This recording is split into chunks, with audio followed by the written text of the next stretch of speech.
नमस्कार प्रिय दोस्तों। एसआर ग्रुप पैशन एजुकेशन में आप सभी का स्वागत है। तो मित्रों, अपने रीट मेन एग्ज़ाम 2023 है राजस्थान सामान्य ज्ञान के आपके सिलेबस के अनुसार टॉपिक जारी हैं।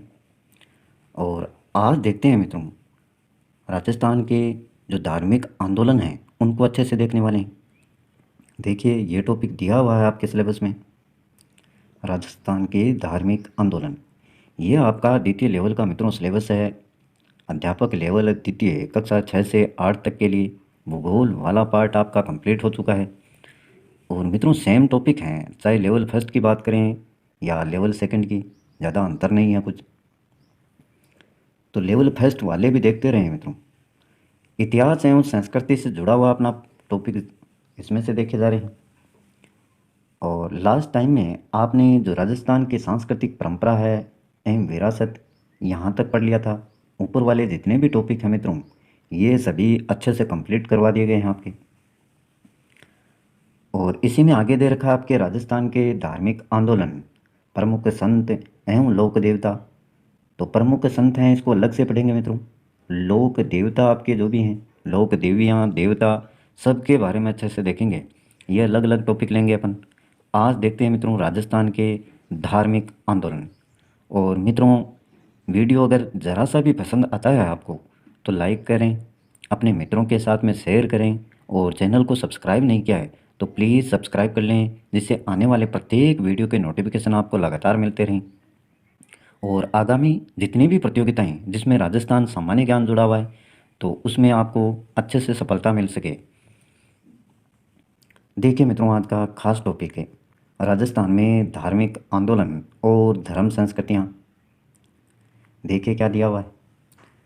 राजस्थान में धार्मिक परंपरा और लोक विश्वास की धारा प्राचीन काल से ही लगातार जारी है। धार्मिक परंपरा जो पुरानी है, धर्म से जुड़ी हुई परंपरा, लोक विश्वास यानी लोगों का विश्वास की जो धारा है वो प्राचीन काल पुराने समय से ही लगातार जारी है। वैदिक धर्म और उससे संबंधित विश्वासों के प्रतीक राजस्थान में आज भी देखे जा सकते हैं या देखे जाते हैं। वैदिक धर्म देखिए मित्रों, वैदिक धर्म आपका क्या होता है। वैदिक धर्म वैदिक सभ्यता का मूल था मित्रों। मूल यानी शुरुआती कह सकते हैं, वैदिक सभ्यता का मूल था, जो भारतीय उपमहाद्वीप में हजारों वर्षों पूर्व से, हजारों वर्षों से। और आधुनिक आर्य समाज मित्रों इसी धार्मिक व्यवस्था पर आधारित है। आधुनिक आर्य समाज आपका इसी सभ्यता पर आधारित है या धार्मिक व्यवस्था पर आधारित है। वैदिक धर्म और सभ्यता की जड़ में संसार के जितनी भी सभ्यताएं हैं किसी न किसी रूप में दिखाई देती हैं। तो ये आपका वैदिक धर्म है। आगे देखिए मित्रों, इसमें दूसरी शताब्दी ईसा पूर्व के गोसुंडी शिलालेख में अश्वमेध यज्ञ का उल्लेख है।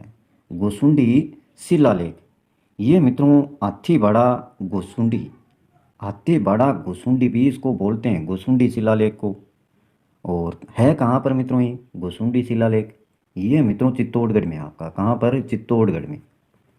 और एक नगरी गांव है, कौन सा गांव, नगरी गांव, वहाँ से प्राप्त हुआ है। और जो इसकी शिलालेख की भाषा है मित्रों वो संस्कृत है। गोसुंडी शिलालेख की भाषा कौन सी है, संस्कृत है। और जो इसकी लिपि है मित्रों वो ब्राह्मी है। ब्राह्मी लिपि में, ब्राह्मी लिपि में लिखा गया है, भाषा इसकी संस्कृत है। और इसको हत्तीवाड़ा गोसुंडी शिलालेख भी कहा जाता है। यह मित्रों दूसरी शताब्दी ईसा पूर्व के गोसुंडी शिलालेख में अश्वमेध यज्ञ का उल्लेख देखने को मिलता है। अश्वमेध यज्ञ ये किसको कहते हैं, देखिए, भारतवर्ष के एक प्रख्यात प्राचीन कालीन यज्ञ का नाम है मित्रों अश्वमेध यज्ञ। भारत की बात करें तो प्रख्यात यानी पुराने प्राचीन काल से जो यज्ञ का नाम है वो है। और मित्रों ये करता है राजा, कौन करता है, राजा, सार्वभौम राजा, जो पूरी भूमि का राजा है, उसको परमिशन थी, आज्ञा थी इस प्रकार की कि अश्वमेध यज्ञ वह कर सकता है। यज्ञ, यज्ञ क्या होता है मित्रों, ये भी आपको पता होना चाहिए। यज्ञ त्याग समर्पण और शुभ कर्म का कार्य है। यज्ञ क्या है, त्याग समर्पण और शुभ कर्म जितने भी हैं, अपने प्रिय प्रिय जो भी खाद्य पदार्थ हैं मित्रों, प्रिय खाद्य पदार्थ और मूल्यवान सुगंधित जितने भी पौष्टिक द्रव्य हैं उनको अग्नि अग्नि एवं वायु के माध्यम से समस्त संसार के कल्याण के लिए यज्ञ द्वारा वितरित किया जाता है मित्रों। तो ये यज्ञ होता है आपका। जो भी खाद्य पदार्थ हैं प्रिय होने चाहिए, अपने प्रिय, और मूल्यवान भी होने चाहिए, सुगंधित होने चाहिए।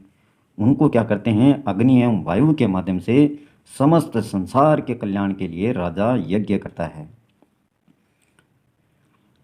आगे देखिए मित्रों, इसमें क्या दे रखा है, तीसरी सदी में नांदसा यूप स्तंभ तथा कोटा जयपुर कुछ यूप स्तंभों से यज्ञों के प्रचलन का बोध होता है या जानकारी प्राप्त होती है। सवाई जयसिंह ने अश्वमेध तथा अन्य यज्ञों के संपादन द्वारा अपने समय तक यज्ञों की वैदिक परंपरा को जीवित रखा है। किसने? सवाई जयसिंह ने। अश्वमेध यज्ञ की बात हो या अन्य यज्ञों की बात हो, तो इनको वैदिक परंपरा जो भी है इसको जीवित रखने में सवाई जयसिंह ने अहम भूमिका निभाई है। आगे देखिए, पूरा टॉपिक देखेंगे अच्छे से। राजस्थान में 12वीं शताब्दी तक मुख्य देव के रूप में ब्रह्मा एवं सूर्य का अर्चन प्रचलित था। अर्चन का मतलब मित्रों पूजन, वंदन, उपासना, ये सभी शब्द हैं। अर्चन का मतलब यही होता है पूजा करना या वंदन करना, उसकी उपासना करना। किसकी? ब्रह्मा एवं सूर्य की। तो राजस्थान में 12वीं शताब्दी तक मुख्य देव के रूप में कौन थे? ब्रह्मा एवं सूर्य।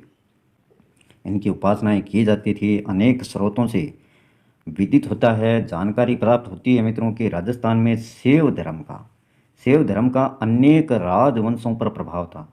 अब शैव धर्म क्या होता है मित्रों?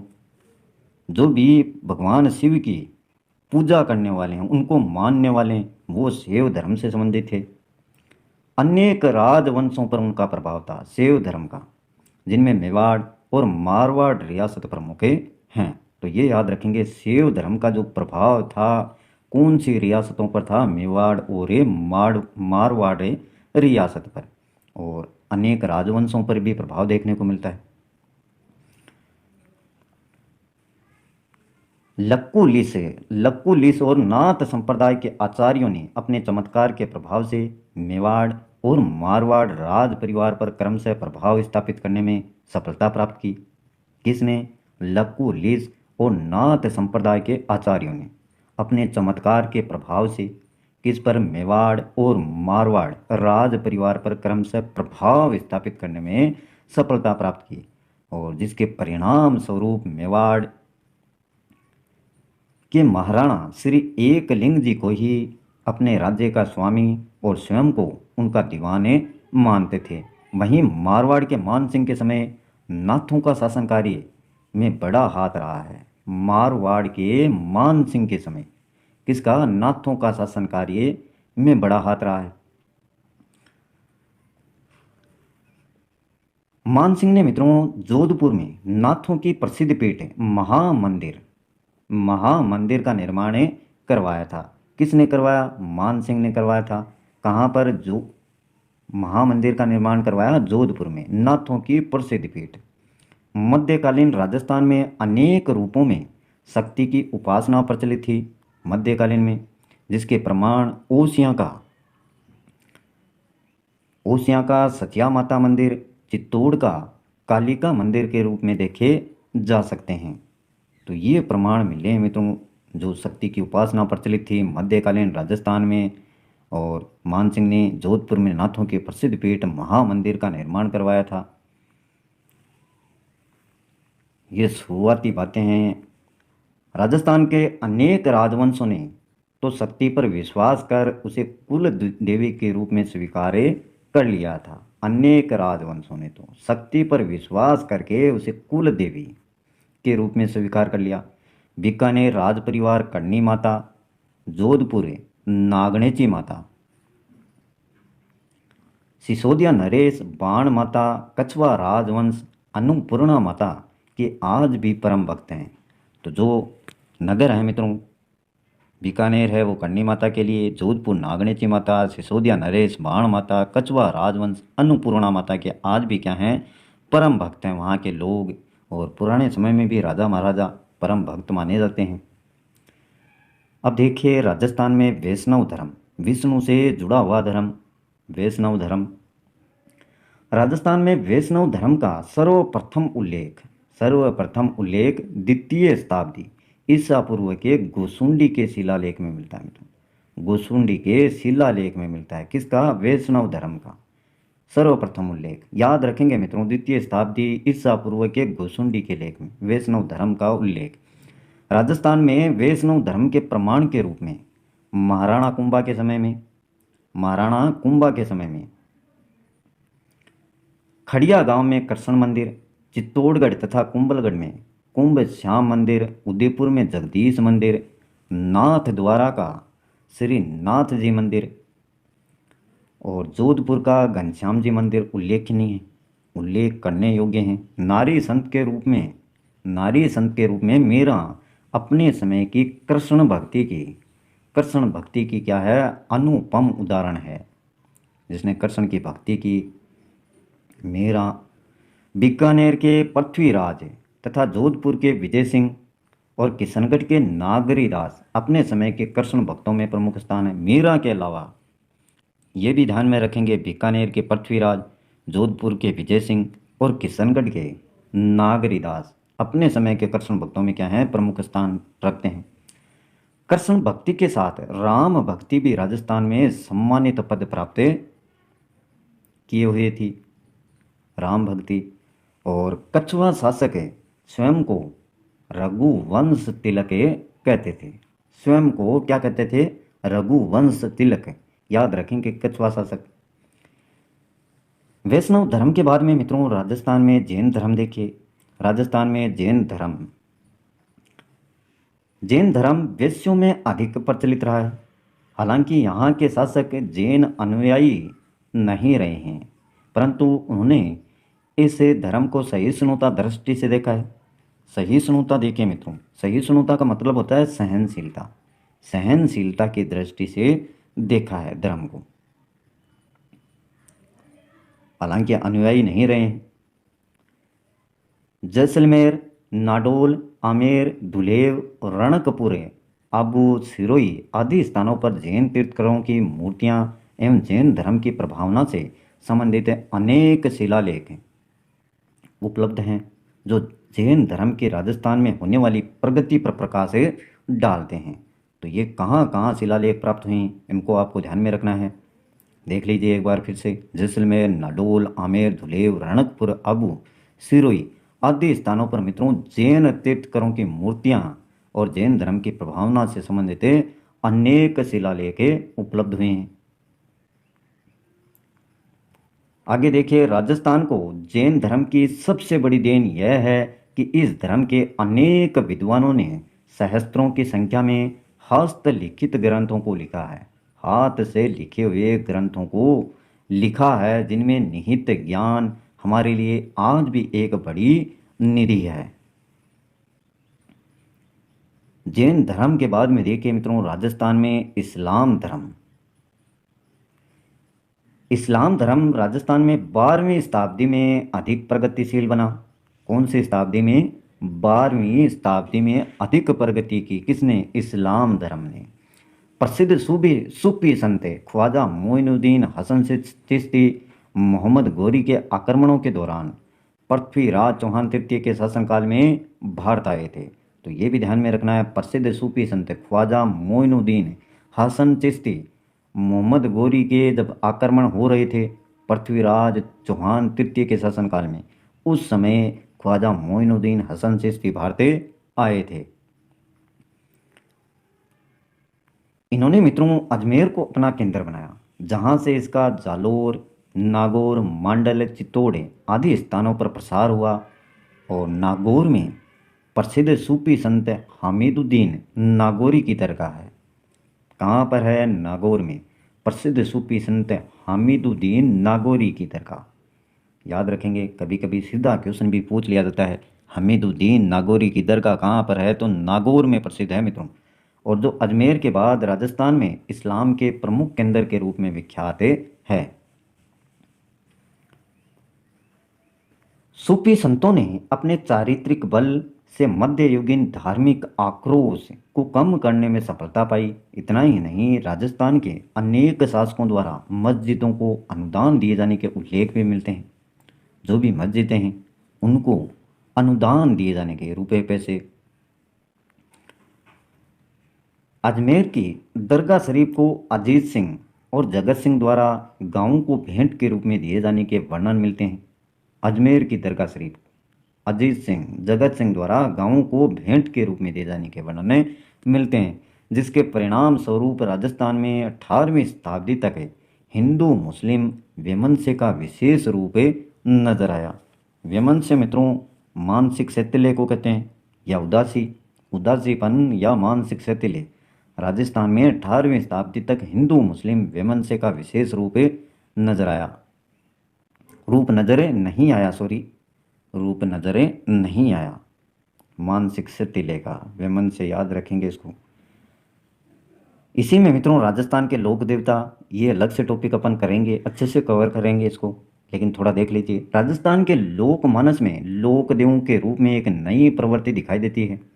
यहाँ जिन लोगों ने त्याग और आत्म बलिदान से अपने देश की सेवा की अथवा नैतिक जीवन बिताया, उनको देवत्व यानी लोक देवता का स्थान देकर पूजा जाता है या जाने लगा। जिन लोगों ने त्याग किया, अपनी आत्मा का बलिदान, देश की सेवा के लिए नैतिक जीवन बिताया, तो इनको देवत्व यानी देवता का स्थान प्राप्त हुआ। ऐसे लोकप्रिय देवों में गोगा जी, पाबू जी, तेजाजी, देवजी, मल्ली नाथ जी प्रमुख स्थान रखते हैं। इन्होंने अपने आत्मोत्सर्ग के द्वारा तथा सादा और सदाचारी जीवन बिताने के कारण अमरत्व प्राप्त किया। मित्रों लाखों की संख्या में ग्रामीण आज भी तेजाजी का चिन्ह गले में पहनते हैं। तेजाजी का चिन्ह गले में पहनते हैं लाखों की संख्या में ग्रामीण। इन विविध लोक देवों की उपासना प्राय अति विश्वास पर आधारित रही और बुद्धिजीवियों की इन पर कोई विशेष श्रद्धा नहीं रही। तो जो बुद्धिजीवी हैं मित्रों, जिन्होंने अच्छी शिक्षा पाई है, उन्होंने भले ही न माना हो, लेकिन फिर भी बहुत ज़्यादा इनका मान सम्मान था। फिर भी इनके प्रति दृढ़ निष्ठा ने लोकमानस को सत्य मार्ग पर चलने के लिए निश्चय ही प्रेरित किया है। राजस्थान के जाट परिवार में जन्मे धन्ना के विचारों में रहस्यवाद और रूढ़िवाद यानी पुराने विचारों का समन्वय देखा जा सकता है। किसमें? जाट परिवारों में जन्मे धन्ना के जो विचार हैं मित्रों, उसमें रहस्यवाद और रूढ़िवाद पुराने ख्यालात के समन्वय को देखा जा सकता है। ये बनारस में जाकर रामानंद के शिष्य बन गए। कौन? धन्ना। किसके शिष्य? रामानंद के शिष्य। कहाँ पर बने? बनारस में जाकर। और इनका मानना था मित्रों, धन्ना का मानना था कि प्रेम और मनन से ईश्वर की प्राप्ति सुलभ होती है या है। पिप्पासर में जन्मे जाम्बोजी पंवार वंशीय राजपूत थे। पंवार वंशीय राजपूत, पिप्पासर में इनका जन्म हुआ। नाम इनका जाम्बोजी था। और ये सांप्रदायिक संकीर्णता, कुप्रथाओं एवं कुरीतियों के विरोधी थे। इन्होंने समाज सुधारक की भांति विधवा विवाह पर भी बल दिया। इनके सभी सिद्धांत गुणतीस शिक्षा के नाम से जाने जाते हैं और इनका पालन करने वाले विश्नोई नाम से संबोधित किए जाते हैं। जो भी इनका पालन करने वाले हैं उनको क्या मानते हैं? विश्नोई समाज या विश्नोई नाम से संबोधित किया जाता है। इनमें अधिकांश जाट हैं। विश्नोई संप्रदाय के कई अनुयायियों ने जीव कल्याण और पर्यावरण रक्षार्थ अपने प्राण न्यौछावर किए। बनारस में पैदा हुए रैदास चित्तौड़ आए थे तथा इनकी एक छतरी चित्तौड़गढ़ में बनी हुई है रैदास जी की। रैदास और कबीर के सिद्धांतों में बहुत कुछ समानता दिखाई देती है। रैदास और कबीर के सिद्धांतों में बहुत कुछ समानता दिखाई देती है मित्रों। रैदास की वाणियों को रैदास की पर्ची कहते हैं। रैदास की जो वाणियाँ हैं उनको क्या कहते हैं? रैदास की पर्ची कहा जाता है। आगे देखें, मीराबाई के बारे में जानते हैं। मीरा नारी संतों में ईश्वर प्राप्ति में लगी रहने वाली भक्तों में प्रमुख है। और ये रतन सिंह की इकलौती पुत्री थी मित्रों, तथा इसका जन्म कुड़की ग्राम में लगभग 1498-99 में हुआ था। तो याद रखेंगे किसकी पुत्री थी, रतन सिंह की इकलौती पुत्री। कहाँ पर जन्म हुआ, कुड़की नामक स्थान में।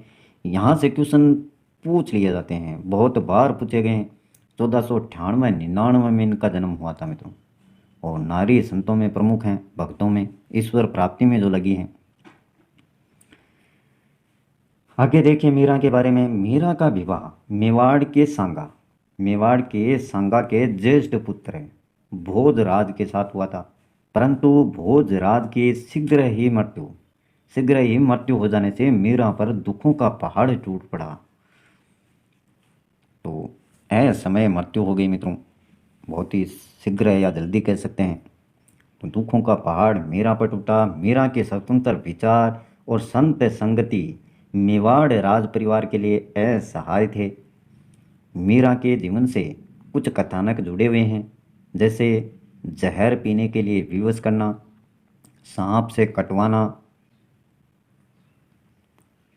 उसके चरित्र पर राजा द्वारा संदेह करना इत्यादि। परंतु कृष्ण भक्ति में लगी मीरा के लिए शारीरिक यातनाएं, वैधव्य जीवन इत्यादि कोई महत्व नहीं रखते थे, क्योंकि वह सिर्फ कृष्ण भक्ति में लगी हुई थी।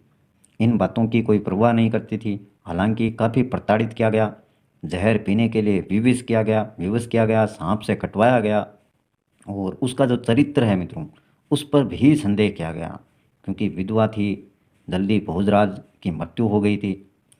और ये यातनाएं आमतौर पर देखने को मिलती हैं मित्रों विधवाओं के साथ में, और पुराने समय में भी था ये। लेकिन मीरा कहती थी मित्रों, मारो तो गिरधरे गोपाल दूजो न कोई, मारो तो गिरधरे गोपाल दूजो न कोई। मीरा की दृष्टि में समृद्धि, वैभव, संसार के सुख, उच्च पद और सम्मान, ये सब क्या थे, मिथ्या या झूठापन मानती थी। कि समृद्धि है, वैभव है, संसार के जो भी सुख हैं, उच्च पद प्राप्त करना, सम्मान पाना, ये सब झूठेपन है, ये सब दिखावा है। यदि कोई सत्य है तो उसके गिरधर गोपाल यानी कृष्ण। मीरा की भक्ति की विशेषता यह थी कि उसमें ज्ञान पर जितना बल नहीं था, उतना भावना एवं अनुभूति पर था। अनुभव करने पर, भावना से जुड़ा हुआ। ऐसा प्रचलित है कि वृंदावन में रहते हुए अथवा द्वारिका में रहते हुए 1540 के लगभग नृत्य करते करते रणछोड़ जी की मूर्ति में लीन हो गई। नवीन सोच से यह स्थापित हुआ कि महात्मा गांधी भक्ति आंदोलन के संत नरसिंह मेहता के साथ मीरा से काफी प्रभावित थे, और वे मीरा को अन्याय के विरुद्ध संघर्ष करने वाली सत्याग्रही महिला के रूप में देखते थे। कौन देखते थे? महात्मा गांधी। भक्ति आंदोलन के जो संत हैं नरसिंह मेहता के साथ, इनको भी, मीरा को भी मित्रों सत्याग्रही महिला के रूप में देखते थे। निश्चय ही मीरा आज भी लोक मानस पटल पर प्रभावी है। इसके बाद में दादू पंथ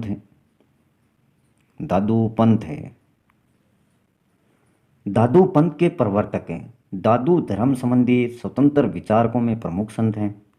उनकी मृत्यु 1605 में नारायणा नामक स्थान है, जयपुर में पड़ता है, वहाँ पर हुई थी। और नारायणा की गद्दी दादू पंथ की प्रधान पीठ मानी जाती है। नारायणा की गद्दी दादू पंथ की प्रधान पीठ है। पूछ लिया जाता है दादू पंथ की प्रधान पीठ कौन सी है, तो नारायणा की गद्दी। और ये पड़ती कहाँ पर है? जयपुर में। और देखिए मित्रों दादू पंथ से संबंधित इनके 52 स्तंभ कहलाते हैं। 52 शिष्य क्या कहलाते हैं? 52 स्तंभ, जिसमें सुंदरदास रज्जब जी प्रमुख हैं। और दादू आमेर के कछुआ शासक मानसिंह के समकालीन थे मित्रों, उनके समय के थे। आमेर के कछुआ शासक मानसिंह के समकालीन। कबीर की भांति ही दादू रूढ़ियों, विविध पूजा पत्तियों के विरुद्ध थे। बहुत सारी जो पूजा पत्तियां हैं और रूढ़ियाँ, पुराने जो विचार हैं, ख्यालात हैं, कबीर की भांति दादू भी उनके विरोधी थे। वे कहा करते थे कि ईश्वर एक है, जिसके दरबार में हिंदू मुसलमानों का कोई भेदभाव नहीं है। दादू की उपासना निरंजन और निर्गुण ब्रह्मा की प्रधानता को लेकर है। दादू की सबसे बड़ी विशेषता यह है कि प्रचार में स्थानीय भाषा का प्रयोग, जहाँ पर रहते हैं उसी भाषा का प्रयोग। उन्होंने ढूंढाड़ी भाषा को अपनाया। उनकी भाषा में गुजराती, पश्चिमी हिंदी तथा पंजाबी शब्दों का प्रयोग भी दिखाई देता है। इसी कारण हिंदी संत साहित्य में दादू की वाणी का महत्वपूर्ण स्थान है। कबीर और दादू के विचारों में सुधारवादी भावना के रूप में समानता मिलती है। इसके विपरीत कबीर के कहने में उग्रता झलकती है, तो दादू में विनम्रता। दादू द्वारा प्रतिपादित पंथ में प्रेम एक ऐसा धागा है जिसमें गरीब व अमीर बांधे जा सकते हैं। तो प्रेम को इस प्रकार का धागा कहा दादू पंथ में दादू ने कि गरीब और अमीर दोनों को इसके द्वारा बांधा जा सकता है, तथा जिसकी एक सूत्रता विश्व कल्याण का मार्ग प्रशस्त कर सकती है। कल्याण में भागीदारी निभा सकते हैं अगर प्रेम है। चाहे हिंदू हो चाहे मुसलमान हो, दोनों को एक संबंध में जोड़े सकती है। लाल दासी संप्रदाय देखिए, लाल दासी संप्रदाय। लाल दासी संप्रदाय के संस्थापक है संत लाल दास का जन्म धोली दूबे गांव, ये पड़ता है मित्रों अलवर में, वहाँ पर हुआ था लाल दास का जन्म। और ये संस्थापक थे लाल दास जी संप्रदाय के। याद रखेंगे, धोली दूब गांव अलवर। इन्होंने हिंदू मुस्लिम दोनों धर्मों की अच्छाइयों को अपनाकर लोगों को उपदेश दिए थे। हिंदू और मुस्लिम दोनों धर्मों की जो भी अच्छाइयाँ हैं उनको अपनाया और लोगों को उपदेश दिए, तथा सांप्रदायिक समन्वय का उदाहरण प्रस्तुत किया। मेव मुसलमान इनको पीर मानते हैं। मेव मुसलमान, मेव जाति के जो मुसलमान हैं मित्रों, इनको पीर मानते हैं। ये निर्गुण ब्रह्मा के उपासक तथा समाज सुधारक थे। इनका निधन नगला में हुआ था। कहाँ पर हुआ था? नगला में। तो याद रखेंगे, ये थे आपके लाल दासी संप्रदाय के संस्थापक। धोली दूब गांव में इनका जन्म हुआ। हिंदू मुस्लिम दोनों धर्मों की अच्छाइयों को अपनाकर लोगों को उपदेश दिए। मेव मुसलमान इनको पीर मानते थे और निर्गुण ब्रह्मा के उपासक समाज सुधारक भी थे। इसके बाद में कामड़िया पंथ है, ये ही पढ़ना है मित्रों आंदोलन में आपको। कामड़िया पंथ के संस्थापक रामदेव जी। कौन थे? रामदेव जी, कामड़िया पंथ के संस्थापक। जन्म कहाँ हुआ? उडकास मेर मित्रों पड़ता है बाड़मेर में। और इन्होंने समाज में छुआछूत और ऊंच नीच के भेदभाव का विरोध रख हिंदू मुस्लिम समन्वयता के लिए प्रयास किया कि ऊंच नीच है, छुआछूत की जो भावना है उसको दरकिनार करने के लिए लोगों को उपदेश दिए। काफ़ी प्रयत्न किए रामदेव जी ने। समाधि स्थल की बात करें तो रामदेवरा रूणीचा में पड़ता है आपका। वहाँ पर इन्होंने समाधि ली, जो जैसलमेर ज़िले में स्थित है। रूणीचा कहाँ है? जैसलमेर ज़िले में। स्थान कौन सा है? रामदेवरा। इनकी स्मृतियों में आयोजित है रामदेवरा मेले में हजारों लोग प्रति वर्ष आते हैं मित्रों याद करने के लिए। इस मेले की मुख्य विशेषता देखिए, सांप्रदायिक सद्भावना। क्या है? सांप्रदायिक सद्भावना। इस मेले में कामड़िया पंथ के लोगों द्वारा 13 ताली नृत्य किया जाता है। तो रामदेवरा में जो मेला लगता है रूणीचा में, जो कामड़िया पंथ के लोग हैं कौन सा नृत्य करते हैं? 13 ताली नृत्य। रामदेव जी को हिंदू विष्णु का अवतार मानते हैं। किसका अवतार? विष्णु का। और मुस्लिम मानते हैं मित्रों राम शाह पीर और पीरों के पीर भी किसको माना जाता है? रामदेव जी को। तो ये याद रखेंगे, हिंदू तो विष्णु का अवतार और मुस्लिम राम शाह पीर और पीरों के पीर। नेक्स्ट देखिए मित्रों, जसनाथी संप्रदाय। जसनाथी संप्रदाय के संस्थापक जसनाथ जी। जन्म इनका कतरियासर बीकानेर में। और इस संप्रदाय में रात्रि जागरण, अग्नि नृत्य इत्यादि प्रचलित हैं। संत पीपा खिंची राजपूत थे, इनकी छत्री गागरोन झालावाड़ में है। पीपा खिंची राजपूत और छत्री कहाँ पर है? गागरोन झालावाड़ में। श्री कृष्ण के निष्कलंकी अवतार के रूप में प्रतिष्ठित संत माव जी का जन्म मावला डूंगरपुर में हुआ था। माव जी का जन्म है मावला नामक स्थान डूंगरपुर में। और श्री कृष्ण के निष्कलंक के अवतार के रूप में जानते हैं इनको, माव जी को। इन्होंने बेणेश्वर धाम की स्थापना सोम माई जाकम नदियों के त्रिवेणी संगम पर की। किसकी? बेणेश्वर धाम की। किसने? माव जी ने, माव जी संत ने। और देखिए मित्रों, जानकारी बहुत सारी हैं। वर्तमान टोंक जिले के सोडा ग्राम में विजय वर्गीय वैश्य परिवार में जन्मे संत रामचरण ने 18वीं सदी के राजनीतिक और धार्मिक हास के काल में जन्म लेकर इस समय की क्षतिपूर्ति की। वर्तमान में मित्रों टोंक जिले के सोडा ग्राम विजय वर्गीय वैश्य परिवार में जन्मे संत कौन थे? रामचरण जी। कौन सी सदी में? 18वीं सदी में। और राजनीतिक और धार्मिक जो हास है उसके काल में जन्म लेकर इस समय की क्षतिपूर्ति की थी। इन्होंने अपने विचारों को मूर्त रूप देने के लिए अणभवाणी की रचना की तथा राम स्नेही संप्रदाय का प्रचलन किया, और जिसकी प्रधान पीठ है शाहपुरा भीलवाड़ा में। राम स्नेही संप्रदाय की प्रधान पीठ कहाँ पर है? शाहपुरा भीलवाड़ा में।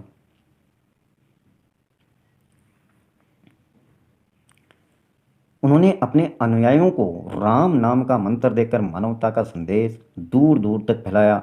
यह निर्गुण उपासक थे, अतः राम स्नेही मत को मानने वाले मूर्ति पूजा नहीं करते थे। जो भी राम स्नेही थे, राम को मानने वाले थे, निर्गुण उपासक थे और मूर्ति पूजा नहीं किया करते थे। इस पंथ में नैतिक आचरण, गुरु महिमा, सत्य निष्ठा, धार्मिक अनुशासन पर बल दिया जाता है। इस प्रकार मित्रों मध्यकालीन धार्मिक आंदोलन और लोक विश्वासों ने राजस्थानी समाज में न्यूनाधिक नव जागरण की अलखें जगाई। बहुत ज़्यादा अलग जगाई राजस्थानी समाज लोक विश्वासों में धार्मिक आंदोलनों के माध्यम से। इस काल की धार्मिक सांस्कृतिक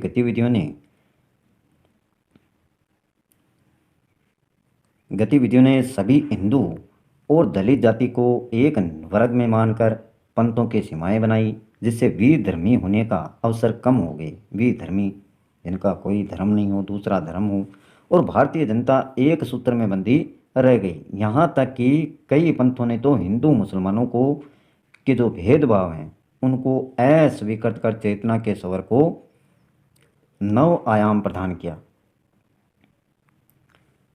कुल मिलाकर यह युग न केवल राजस्थान की संस्कृति का उज्जवल युग है, अपितु सांझी संस्कृति का परिचायक भी है, जो भारतीय संस्कृति की आत्मा है। तो ये मित्रों आंदोलन से जुड़ा हुआ आपका टॉपिक है। संप्रदायों के बारे में इसमें अच्छे से पढ़ना है। जो भी संप्रदाय हैं प्रमुख के बारे में आपको बता दिया है। इसके अलावा भी मित्रों कर्माबाई और भी हैं, तो इनके बारे में लोक देवता वाले टॉपिक में आपको अच्छे से पढ़ा दिया जाएगा।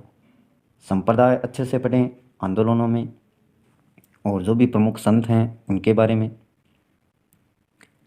क्या क्या उपदेश दिए उन्होंने, कौन कौन से संप्रदाय से कौन जुड़े हुए हैं, संस्थापक कौन हैं, ये सब बातें आपको ध्यान में रखनी है। यहाँ से क्वेश्चन आसानी से उठा लिए जाएंगे और एग्ज़ाम में निश्चित तौर पर 1 या 2 क्वेश्चन यहाँ से आएंगे। अगर वीडियो अच्छा लगे तो मित्रों लाइक करना, अपने मित्रों के साथ में शेयर करना, और चैनल को सब्सक्राइब नहीं किया है तो प्लीज़ सब्सक्राइब कर लें, जिससे आने वाले प्रत्येक वीडियो के नोटिफिकेशन आपको लगातार मिलते रहें। आज के लिए बस इतना ही। कल फिर मिलते हैं एक नए टॉपिक के साथ। तब तक के लिए जय हिंद, जय